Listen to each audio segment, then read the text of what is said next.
On commence direct avec une imagerie de rachis que vous adorez tous.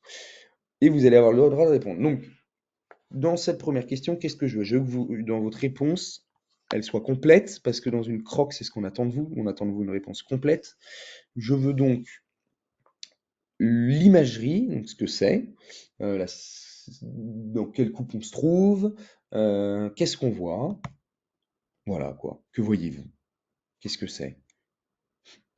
Je vous remets l'image, vous l'imprégnez bien. Je vous laisse 10 secondes pour vous en imprégner.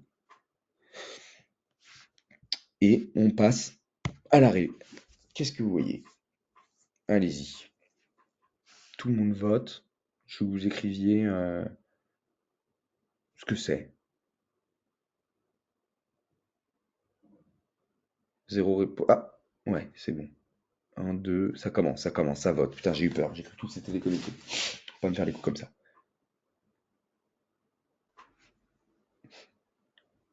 20 réponses reçues. On était 30, hein. Je veux 30 réponses. Les timides, arrêtez de l'être. Putain. Ok, 31 réponses. Vas-y, on passe. Qu'est-ce que je fais? Nuage de mots. IRM coupe.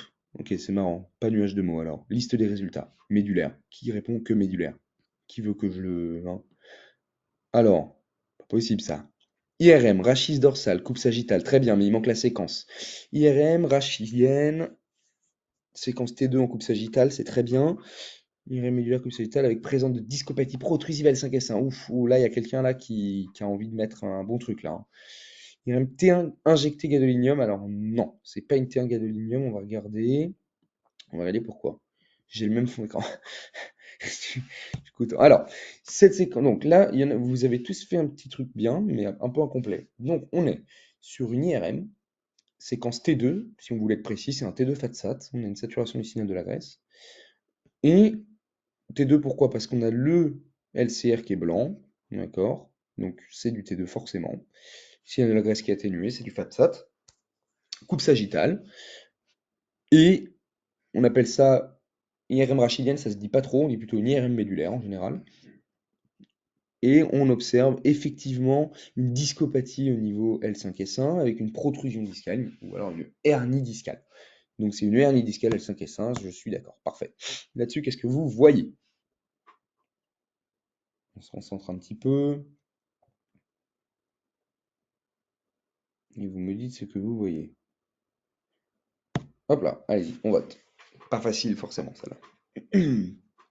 Donc pareil, je veux savoir l'examen, je veux savoir l'examen, ce que c'est et ce qu'on voit. À la suite, ce sera plus simple. Il y aura les questions qui seront affichées en même temps que le truc. Et je sais pas ce que j'ai foutu dans mon Google Clap. J'arrivais pas à le modifier tout à l'heure. C'est ça que j'ai essayé de faire. Mais je n'y suis pas parvenu. Ça enlève ce qu'on a écrit. Ouais, je sais. C'est pour ça que normalement, je reviens pas en arrière. Ah, faut réécrire. 21 réponses, 25. Pas mal. Ok. À 30, j'affiche. Parfait, on affiche la liste. Radio. Bon. Alors, pincement articulaire plus subluxation. Non, pas du tout. On va voir pourquoi. Poignet fracture extrémité inférieure du radius, poutre au col ou Gérard Marchand. Ouais, ça me va pas mal. Radio de la main droite avec présence fracture extrémité distale du radius, c'est cool, ça me va aussi. Ok, ok, radio frontale du poignet, non. J'accepte pas. Main droite, fracture du trapèze, non, pas de fracture du trapèze. Alors, enfin, il me semble pas, peut-être. Regardons cette radio. Donc, cette radio, qu'est-ce qu'on voit? On suit les deux. Donc, c'est une radiographie du poignet, pas de la main, attention, parce qu'on ne voit pas l'extrémité des doigts. C'est pas une radiographie de main, c'est une radiographie du poignet, de face. Ok, précisez toujours comment on est. On suit les corticales, on suit la corticale, on suit la corticale. Ah, on bute contre un truc chelou. On suit la corticale de l'autre côté, on suit la corticale. Hop, rupture de la corticale. Bon, donc déjà, on est sur une fracture de l'extrémité inférieure du radius. On voit que c'est une fracture articulaire, c'était ça aussi le mot que j'attendais. L'articulation est rompue à cet endroit-là, ce que toi tu as pris pour un pincement. Alors ça, tu penses que c'est une subluxation, je pense que c'est pour ça que tu as dit subluxation. C'est pas une subluxation ici, c'est juste l'incidence, la radio qui a été prise un peu comme de la merde. Tu vois, en fait, les os du carpe, là, ils sont pas parfaitement de face. C'est parce qu'en fait, le poignet était un petit peu tourné. Mais c'est pas une subluxation. Ça, ce que tu as. Alors, fracture du trapèze.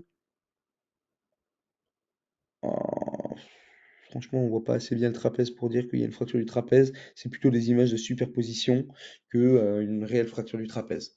Donc pas de fracture du trapèze là-dessus, mais une fracture de l'extrémité inférieure du radius. On peut pas dire c'est une poutre colonne Gérard Marchand, on va voir pourquoi. Ok. Autre image, que voyez-vous? Celle-là est assez facile, mais le terme n'est pas forcément facile.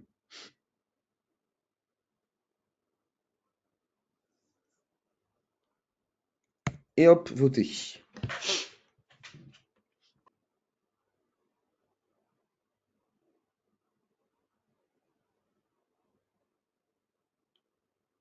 11 votants, c'est très bien. Bon, après, on va passer au DP. D'abord, c'était important qu'on fasse ça. 26 votants, allez, c'est pas mal, 26. On va s'arrêter là. Alors, radiographie du bassin de face avec fracture sous-métaphysaire. Alors, attention, hein, attention au terme, c'est très important. Radiographie du bassin de face avec fracture intertrochantérienne gauche. Oh, on a quelqu'un qui est peut-être passé en orthopédie par là. Bassin avec col droit, extrémité supérieure du fémur, garden de Nantes. On va faire attention, radio de face. Ouais. Hanche de face, fracture pertroque gauche plus arthrose. Ok, j'aime bien vos réponses. Intertrochantérienne. Ok, bon. Donc, voyons voir. Ici, on n'est pas sur une fracture du col. Attention. Si on regarde le col, si on le suit, hop, hop, hop, hop, hop, on suit le col. Vous voyez ma souris ou pas en fait? Parce que chaque fois j'essaie de vous montrer un truc. Ouais, vous voyez ma souris. Donc, ici, on suit le col et on voit qu'il est bien de ce côté-là. Et ici, quand on le suit, même à travers, bah, il est bien, vous voyez? C'est pas une fracture du col. Ça peut pas être une fracture du col parce qu'on voit que le grand trochanter, bah, il n'y a pas de rupture entre le col et le gros trochanter. Ça peut pas être une fracture du col. Mais par contre, on voit une fracture à cet endroit-là. Le grand troc semble intact, le petit troc, lui, par contre, semble pété ou juste au-dessus. Donc ça, c'est accepté. Intertrochantérienne, pourquoi pas. Sous-trochantérienne, c'est pas forcément le cas parce que le petit troc est atteint. Donc intertrochantérienne, ça me va bien. C'est très bien. On va passer celle-ci. Et on va passer celle-ci parce que sinon c'est pas marrant. Et on va juste se faire. Attends, je regarde si après on passe bien. Je vous en ai mis beaucoup, hein. J'ai pas rigolé là, hein. On va se faire. Attendez, je réfléchis à laquelle je vous fais. On va se faire celle-ci. Celle-ci est marrante. Celle-ci, j'aime bien, elle est plus dure. Donc, je vous laisse bien vous imprégner de l'image. Vous pourrez répondre juste après.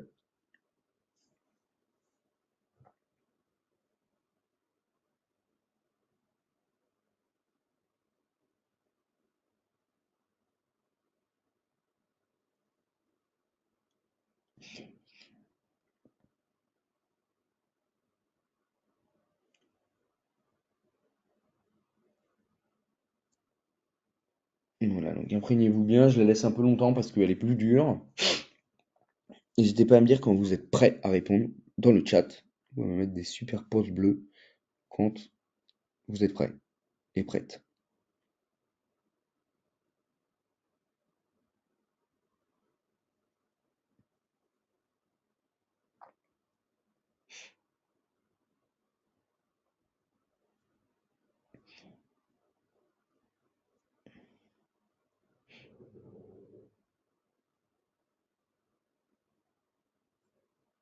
Ok, je commence à avoir des petits pouces. Donc, on va passer aux réponses. Zou. Votez, j'attends.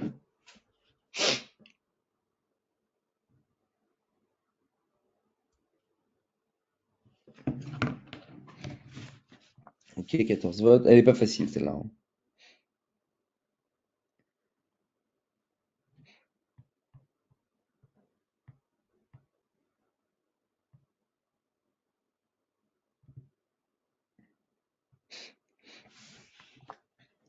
25, allez, ça va être pas mal.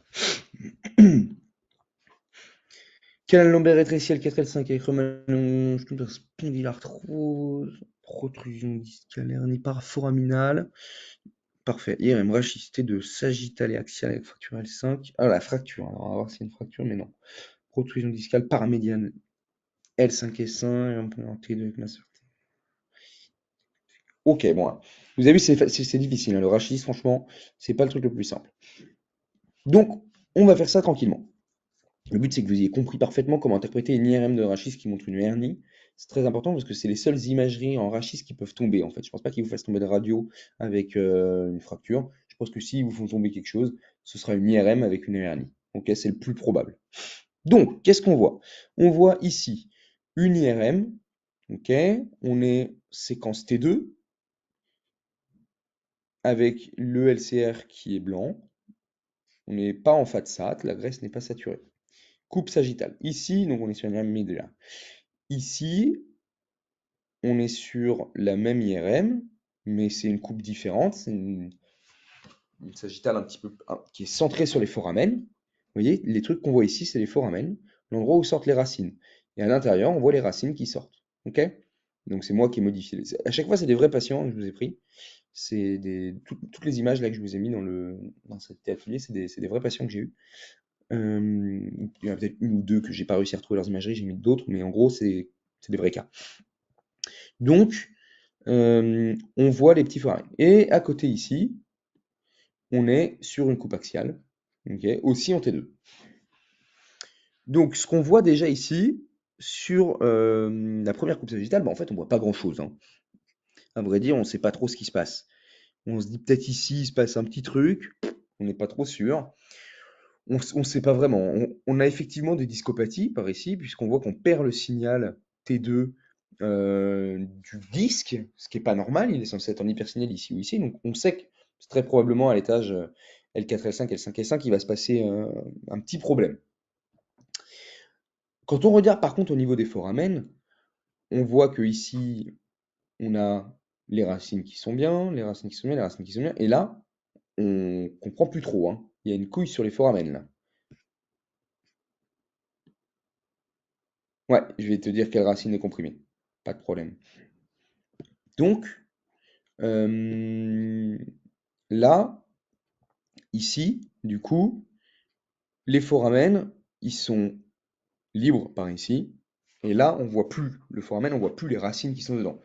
Donc là, on a une racine qui est comprimée. Donc, selon vous, donc, alors, je vous montre juste la coupe axiale. Sur la coupe axiale centrée sur le niveau, on regarde et on voit qu'en fait, on peut suivre normalement la racine qui sort. Vous voyez, on la suit par ici, qui va juste là-bas. Et là, quand on essaie de suivre quelque chose, on a cette sorte de masse bizarre qui se retrouve par ici. D'accord? Donc ça, en fait, c'est une compression au niveau foraminal ou extraforaminal, vous ne devez pas le savoir pour vous. Moi, je vous dis, elle est foraminale, de la racine qui sort à cet étage-là. Donc, bonne question de Julie, est-ce qu'on peut expliquer quelle racine qui sort, à votre avis? Alors, petite question bonus, on est à l'étage L5S1. Quelle est la racine qui sort à cet endroit-là?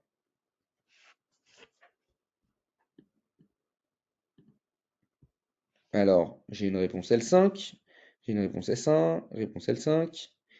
Vous voyez, vous n'êtes pas d'accord avec tout ça. L5 et 5. Donc là, c'est la racine L5 qui sort. Je vous le rappelle, à l'étage du rachis, la racine sortante, c'est la racine au niveau les racines au niveau du rachis sortent sous leur vertèbre. Donc en dessous de L5 sort L5.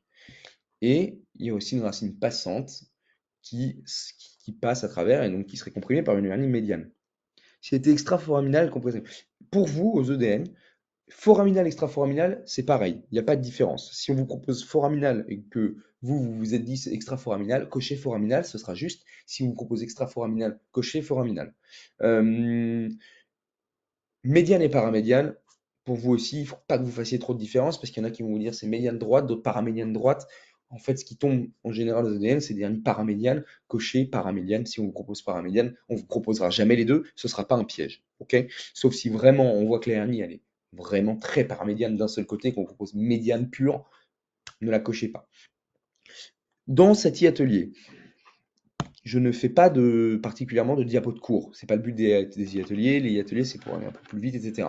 Par contre, vous allez avoir une conf d'orthopédie où je détaille complètement pendant de longues minutes, parce que pour moi c'est très important, comment on détermine le niveau de compression. Comme ça, si vous avez pas trop, là je passe vite dessus parce qu'on n'a pas trop le temps de faire ça, mais si vous avez encore un peu de mal sur comment on détermine si c'est foraminal, extraforaminal, médiane, paramédiane, qu'est-ce que ça vient comprimer en fonction de ce où c'est, de l'étage où c'est, venez à ma conf, parce que j'en parle pendant au moins 10 minutes et je vous donne les méthodes parfaites. Mais là, je ne peux pas tout vous donner.